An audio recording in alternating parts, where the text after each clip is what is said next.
ஆகாஷ்வாணி.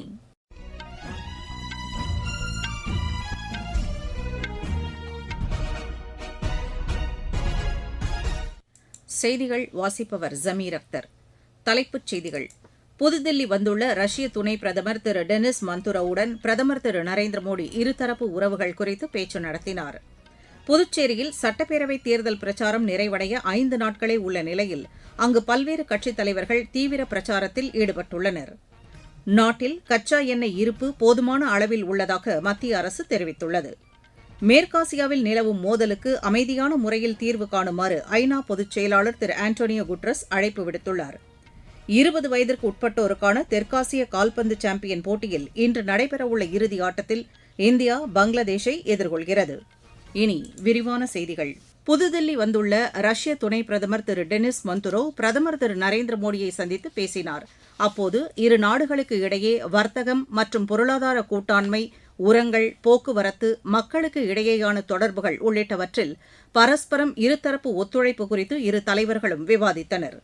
பின்னர் ரஷ்ய துணை பிரதமர் வெளியுறவு அமைச்சர் டாக்டர் ஜெய்சங்கரை சந்தித்து பேசினார். மேற்காசியாவில் நிலவும் மோதல் உள்ளிட்ட பிராந்திய மற்றும் சர்வதேச விவகாரங்கள் குறித்து இருவரும் விவாதித்தனர். இதுகுறித்து சமூக வலைதளத்தில் பதிவிட்டுள்ள திரு ஜெய்சங்கர், வர்த்தகம், தொழில்துறை, எரிசக்தி, உரங்கள், போக்குவரத்து ஆகியவற்றில் இந்தியா ரஷ்யா இடையே இருதரப்பு ஒத்துழைப்பு குறித்து தாங்கள் விவாதித்ததாக குறிப்பிட்டுள்ளார். தொழில்நுட்பம், புதுமை கண்டுபிடிப்புகள், முக்கிய கனிமங்கள் ஆகியவற்றில் உள்ள புதிய வாய்ப்புகள் குறித்தும் தாங்கள் விவாதித்ததாக திரு ஜெய்சங்கர் கூறியுள்ளார். அதைத் தொடர்ந்து ரஷ்ய துணை பிரதமர் மத்திய நிதியமைச்சர் திருமதி நிர்மலா சீதாராமனையும் சந்தித்து பேசினார்.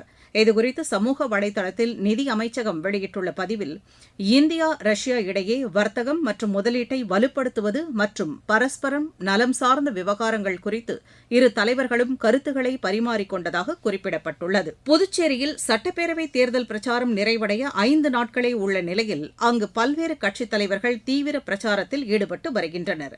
பிஜேபி மூத்த தலைவரும் பிரதமருமான திரு நரேந்திர மோடி இன்று மாலை புதுச்சேரியில் பிரச்சாரம் மேற்கொள்கிறார். அவருடன் தேசிய ஜனநாயக கூட்டணி கட்சித் தலைவர்களும் பங்கேற்க உள்ளனர். புதுச்சேரியில் நேற்று காங்கிரஸ் கட்சி பொதுச் செயலாளர் திரு முகுல் வாஸ்னிக் வாக்கு சேகரித்தார். பிஜேபி சார்பில் மத்திய இணையமைச்சர் திரு சுரேஷ் கோபி மாஹே கடற்கரையில் பிரச்சாரம் மேற்கொண்டார்.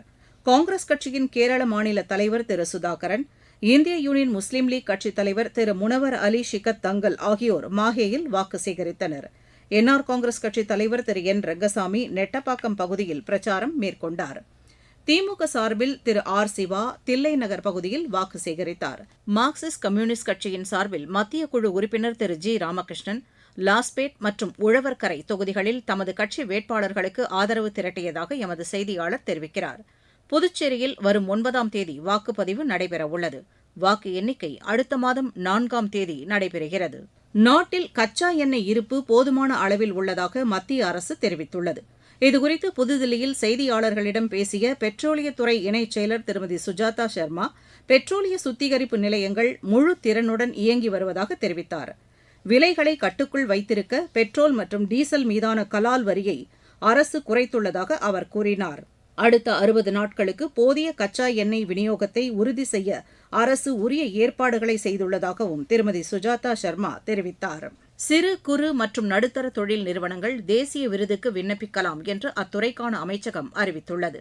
இதற்கான விண்ணப்பத்தை msme.gov.in என்ற இணையதளத்தில் இம்மாதம் 20ஆம் தேதிக்குள் சமர்ப்பிக்கலாம் என்று தெரிவித்துள்ளது. இதற்கிடையே சென்னையில் உள்ள சிறு குறு மற்றும் நடுத்தர தொழில்துறை மேம்பாட்டு அலுவலகம் கோயம்புத்தூர், மதுரை மற்றும் திருநெல்வேலியில் உள்ள கிளை அலுவலகங்களுடன் இணைந்து விண்ணப்பங்களை பூர்த்தி செய்வதற்கான நடைமுறைகளுக்கு வழிகாட்டுதல்களை வழங்க உள்ளது.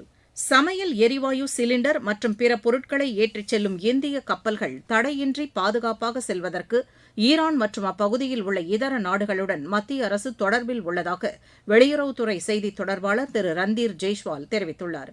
புதுதில்லியில் இதுகுறித்து செய்தியாளர்களிடம் பேசிய அவர், ஹோர்மூஸ் நீரிணையை 6 இந்திய கப்பல்கள் பாதுகாப்பாக கடந்துள்ளதாக கூறினார்.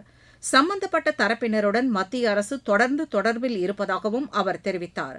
ஹோர்முஸ் நீரிணை தொடர்பான பேச்சுக்களுக்காக இந்தியா உட்பட பல்வேறு நாடுகளுக்கு இங்கிலாந்து அழைப்பு விடுத்துள்ளதாகவும் இக்கூட்டத்தில் வெளியுறவுத்துறை செயலாளர் பங்கேற்பார் என்றும் திரு ரந்தீர் ஜெய்ஸ்வால் குறிப்பிட்டார். நீங்கள் கேட்டுக்கொண்டிருப்பது ஆகாஷவாணியின் செய்தி அறிக்கை. மேற்குவங்க மாநிலம் மால்டா மாவட்டத்தில் வாக்காளர் பட்டியல் சிறப்பு தீவிர திருத்தப் பணிகளின் போது ஏற்பட்ட சம்பவம் தொடர்பான விசாரணையை தலைமை தேர்தல் ஆணையர் திரு கியானேஷ்குமார் தேசிய புலனாய்வு முகமையிடம் ஒப்படைத்துள்ளார். இதையடுத்து விசாரணைக்காக தேசிய புலனாய்வு முகமை குழுவினர் இன்று அம்மாநிலம் செல்ல உள்ளனர். மேற்குவங்க மாநிலம் மால்டா மாவட்டத்தில் வாக்காளர் பட்டியல் சிறப்பு தீவிர திருத்தப் பணிகளில் ஈடுபட்டிருந்த 7 நீதித்துறை அதிகாரிகளை பிடித்து வைத்து ஆர்ப்பாட்டத்தில் ஈடுபட்டதை உச்சநீதிமன்றம் கண்டித்துள்ள நிலையில் தற்போதைய இந்த விசாரணை தேசிய புலனாய்வு முகமையிடம் ஒப்படைக்கப்பட்டுள்ளது. கடந்த நிதியாண்டில் முன்னெப்போதும் இல்லாத அளவில் 20.14 மில்லியன் டன் அளவிற்கு எஃகு விற்பனை செய்யப்பட்டுள்ளதாக இந்திய எஃகு ஆணைய நிறுவனம் தெரிவித்துள்ளது. இதுகுறித்து மத்திய எஃகு அமைச்சகம் வெளியிட்டுள்ள செய்திக்குறிப்பில் இது அதற்கு முந்தைய நிதியாண்டை விட 11.5% அதிகம் என்று கூறப்பட்டுள்ளது.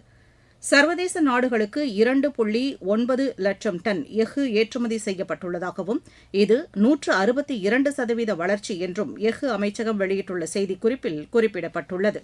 மேற்காசியாவில் நிலவும் மோதலுக்கு அமைதியான முறையில் தீர்வு காணுமாறு ஐநா பொதுச் செயலாளர் திரு ஆண்டோனியோ குட்ரஸ் அழைப்பு விடுத்துள்ளார்.